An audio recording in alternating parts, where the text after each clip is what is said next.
Use sound to change your emotions. Sound has the power to change your mood, alter your emotions. Whether it's a melody,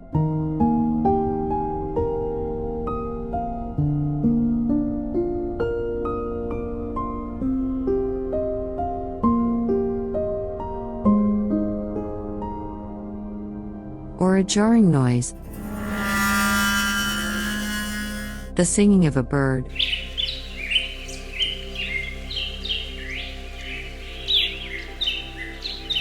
or the roar of waves.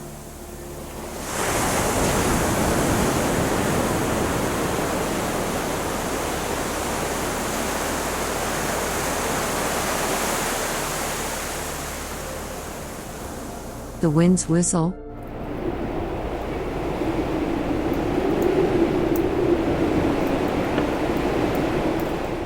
or even the laughter of a child.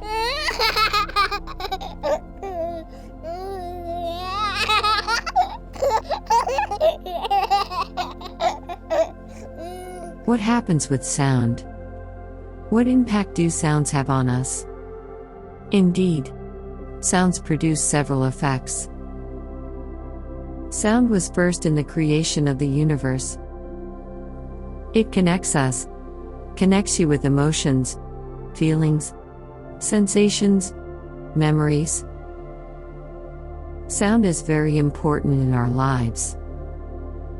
The repetition of a mantra, a melody, music, the vibration of the notes, is absolutely helpful in reaching elevated states of consciousness. Whenever you are able, pick the sounds that best resonate with you. The ones that would support a better state of consciousness. The universe created those sounds for us. Use the right one to elevate yourself. Deep thoughts. Empower your mind. Enrich your life.